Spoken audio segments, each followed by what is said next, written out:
Video like जरूर कर लीजिए और ऐसे वीडियो लगातार फ्री में पाने के लिए चैनल को तुरंत सब्सक्राइब कर लीजिए और बेल आइकन को जरूर टैप कर लीजिए ताकि आगे भी सारे वीडियो आपको मिलते रहे। यूट्यूब में फॉलो करते हैं तो प्लीज ये वाला फ्री टेलीग्राम चैनल जरूर ज्वाइन कर लीजिएगा। सारे नोटिफिकेशन सारे अपडेट यहीं पे आते हैं। ध्यान।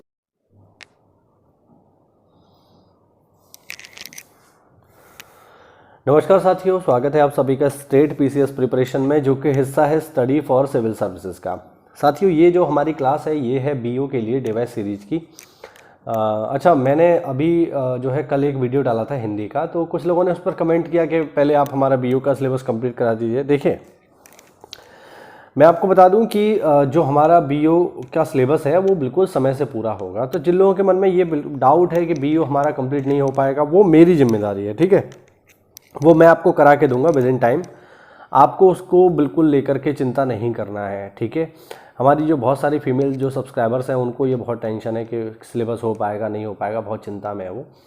तो मैं बिल्कुल क्लियर कर दूं कि सिलेबस आपका होगा, बिल्कुल चिंता मत करिए, ठीक है। ये हमारी जिम्मेदारी है और हम इसको पूरा करा के देंगे, आप बिल्कुल इसमें परेशान मत हो, ठीक है। अब हिंदी की क्लास देखिए मैं इसलिए दे रहा हूँ क्योंकि केवल बीओ प्री तो पास करके काम चलना नहीं है। या तो ऐसा हो कि बस प्री पास कर लिया बस नौकरी मिल गई, ऐसा तो नहीं है। आपको मेंस भी देना है, तो मेंस भी देना है तो वहाँ पर तो हिंदी आएगी ना 100 नंबर की, और वही आएगी जो हम यहाँ पढ़ रहे हैं। तो थोड़ा सा धैर्य रखिए। और फिर आरओ का भी पेपर आप में से बहुत से लोग देने जाएंगे तो वहाँ भी हेल्प करेगा। तो वो हर तरीके से फ़ायदेमंद है, कहीं से भी उसमें नुकसान नहीं है, ठीक है। तो इस चीज़ को थोड़ा सा ध्यान रखो, आप ज़्यादा परेशान होने की आवश्यकता नहीं है। आपने मुझ पर भरोसा किया है तो फिर भरोसा बनाए रखिए, ठीक है। चलिए, यूपी जीके में आज का हमारा टॉपिक रहेगा उत्तर प्रदेश की जनसंख्या नीति 2021 से 2030 के लिए, ठीक है। इंपॉर्टेंट है, आपको पता होनी चाहिए। चलिए थोड़ा इसको पढ़ते हैं हम लोग। 11 जुलाई 2021 को विश्व जनसंख्या दिवस को मुख्यमंत्री योगी आदित्यनाथ ने उत्तर प्रदेश की जनसंख्या नीति 2021-2030 जारी की। योगी सरकार की इस नीति में जनसंख्या नियंत्रण में मदद करने वालों को प्रोत्साहन देने का प्रावधान किया गया है, ठीक है। जनसंख्या नीति का संबंध केवल जनसंख्या स्थिरीकरण के साथ ही नहीं, बल्कि हर एक नागरिक के जीवन में खुशहाली और समृद्धि का रास्ता उसके द्वारा पहुंचाना भी है। उत्तर प्रदेश में आखिरी बार जनसंख्या नीति सन 2000 में आई थी, आपको ध्यान रखना है, जो 2016 तक के लक्ष्यों के आधार पर तय की गई थी। अब नई जनसंख्या नीति लाई जा रही है जो 2030 तक प्रभावित होगी, मतलब 2030 के लिए प्रभावी होगी। इसमें पहली चीज़ जो आपको याद रखनी है वो है ये कि ये जो जनसंख्या नीति है कब से कब तक की है। तो पहला तो यही पॉइंट याद रखना, 2021 से 2030 तक। सबसे पहला पॉइंट आपको इसमें यही याद रखना है जो पेपर में आपसे पूछा जा सकता है, ठीक है। आगे बढ़ते हैं। प्रस्तावित जन्म दर को उत्तर प्रदेश में 2026 तक 2.1 तक लाने का लक्ष्य रखा गया है। जन्म दर मतलब ये है आपका बर्थ रेट है बेसिकली, है ना, ठीक है।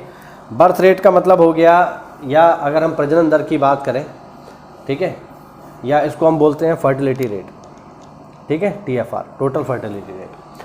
तो जो बर्थ रेट है या जो फर्टिलिटी रेट है, इसका ये जो हमें लाना है ये 2.1 तक लाना है। सवाल ये उठता है 2.1 तक ही क्यों लाना है। तो देखो भाई, हमेशा ध्यान रखना, अगर हम अपना फर्टिलिटी रेट 2.1 पर ले आए, ठीक है, तो इसका मतलब ये हो गया कि अब देश की आबादी ना तो बढ़ेगी ना ही घटेगी, स्थिर हो जाएगी। ध्यान रखना, अगर किसी भी क्षेत्र का TFR 2.1% हो जाए तो उस क्षेत्र की आबादी स्थिर हो जाती है, फिर ना वो बढ़ती है ना ही घटती है। ऐसा क्यों? अब ऐसा इसलिए कि जैसे मान लीजिए स्त्री और पुरुष हैं, ठीक है, मेल और फीमेल है, ये दो यूनिट है, एक ये। अब मान लो इनके बच्चे जो हों वो भी 2 हो जाए, ठीक है। तो अब इनके बच्चे अगर 2 हो गए तो जब इन माता पिता की मृत्यु होगी तो इनकी मृत्यु के बाद बचे खाली स्थान को ये दोनों बच्चे भर देंगे। तो जितने लोग मरेंगे उतने ही बच्चे आ जाएंगे, यानी जनसंख्या ना बढ़ेगी ना घटेगी, स्थिर हो जाएगी।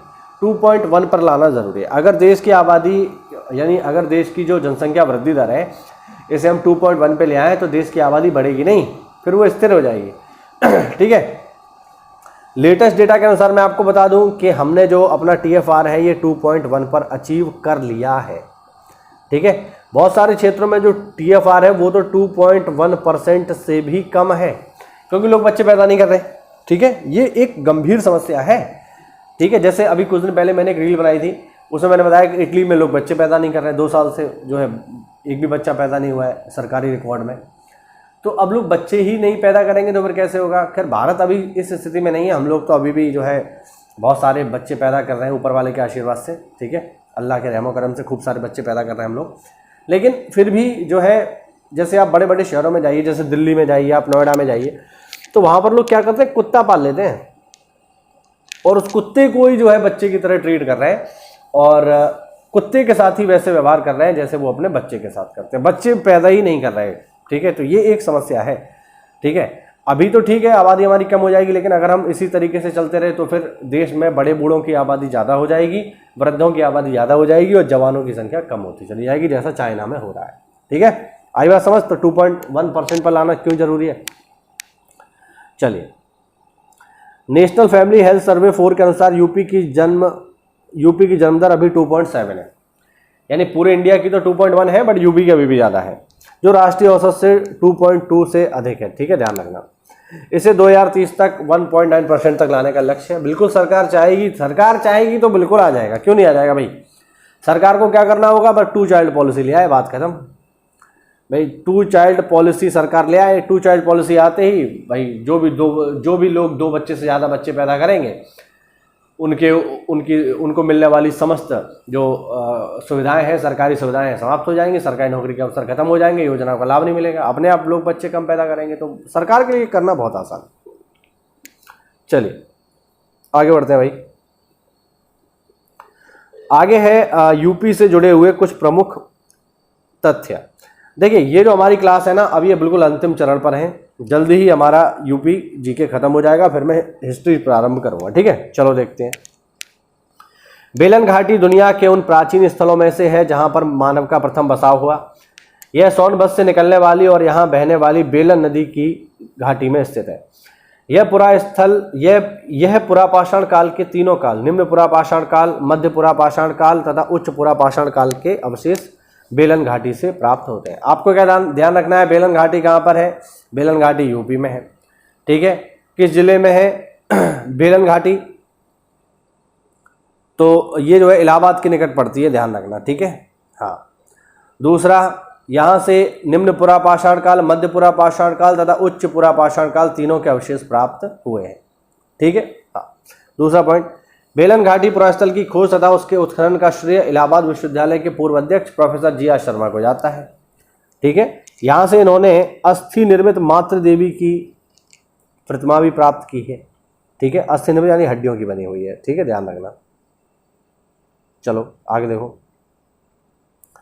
पुरापाषाण कालीन अवशेष सोनभद्र स्थित सिंगरौनी घाटी तथा वाराणसी के चकिया जनपद चंदौली से भी प्राप्त हुए हैं। उत्तर प्रदेश में मध्यपाषाण काल के प्रमुख स्थल हैं सराय नाहर राय, महदहा, दमदमा, चौपानी, मांडव।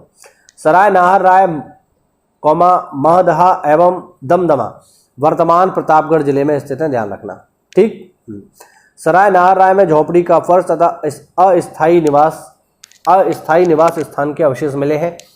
यहाँ 14 शवाधान तथा 8 गर्त चूल्हे भी प्राप्त हुए हैं। ठीक है, गर्त चूल्हे मतलब जमीन में गड्ढा खोद के चूल्हे बनाए जाते हैं।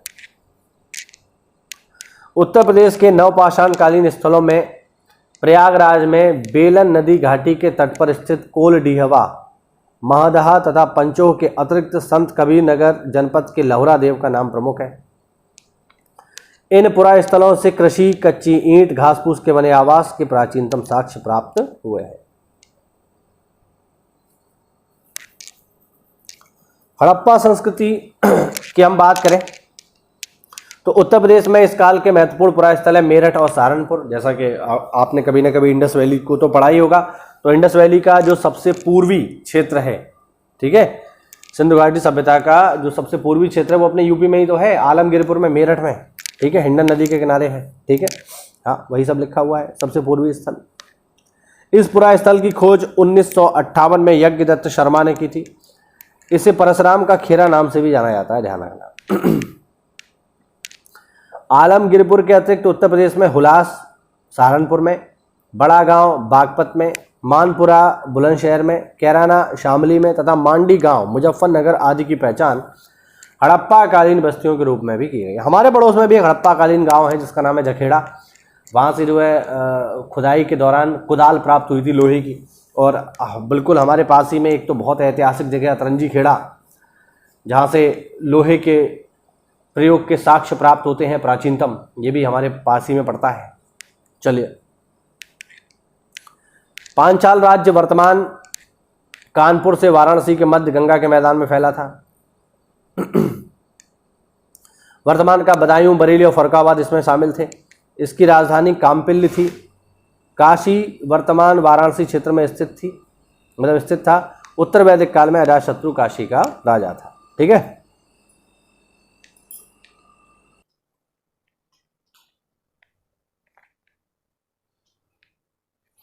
वैदिक काल के बाद समूचे आर्यावर्त में महाजनपदों का शासन स्थापित हुआ। बौद्ध ग्रंथ अंगुत्तर निकाय और जैन ग्रंथ भगवती सूत्र में 16 महाजनपदों का उल्लेख मिलता है, जिनमें से 8 यूपी में थे। यह महाजनपद है कोसल, इसका क्षेत्र है अयोध्या, श्रावस्ती, बस्ती और लखनऊ का। काशी है, कुरु है, पांचाल है, शूरसेन है, वत्स है, मल्ल है और चेदी। यानी 16 में से 8 महाजनपद कहाँ थे? यूपी में थे, जो हमारे लिए गर्व की बात है। ठीक है। उत्तर प्रदेश में मथुरा, काशी, कौशाम्बी, हस्तिनापुर, श्रावस्ती, अयोध्या, देवगढ़, महोबा, काकंडी और रौनाही प्राचीन रत्नगिरी जैन धर्म के प्रमुख केंद्र हैं।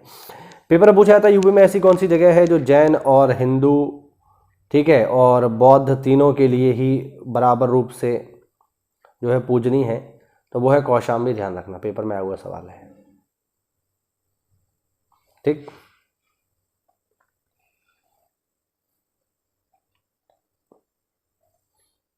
गुप्तकाल में भारत का प्रथम शिखर युक्त मंदिर का निर्माण यूपी में ही हुआ, जो कहाँ पर है? देवगढ़ में है, ललितपुर में। और मंदिर का नाम है दशावतार मंदिर। यहाँ शेष सैया पर विराजमान विष्णु की सुंदर प्रतिमा है। ध्यान रखना। उत्तर प्रदेश में काशी, अयोध्या, मथुरा, प्रयागराज आदि वैष्णव धर्म के प्रमुख केंद्र हैं। काशी और मथुरा उत्तर प्रदेश में शैव धर्म के प्रमुख केंद्र हैं। बिल्कुल सही बात है। उत्तर प्रदेश के गोरखपुर में शैव धर्म के नाथ अथवा गोरक्ष संप्रदाय की नींव पड़ी, जो आज भी हठ योग की अपनी विशिष्टता के लिए दुनिया भर में जाना जाता है। भारत में शिखरयुक्त मंदिरों का निर्माण गुप्त काल में प्रारंभ हुआ। बिल्कुल ठीक बात है। इसका एग्जाम्पल है देवगढ़ का दशावतार मंदिर, भारत का पहला शिखरयुक्त मंदिर है। ठीक है। इसके अलावा भारत का पहला शिखरयुक्त मंदिर भी कानपुर में बना है। कानपुर में ईंटों से निर्मित भितरगांव मंदिर भी गुप्तकालीन है। और ध्यान रखना, ईंटों से बनने वाला भारत का पहला मंदिर है। चलिए,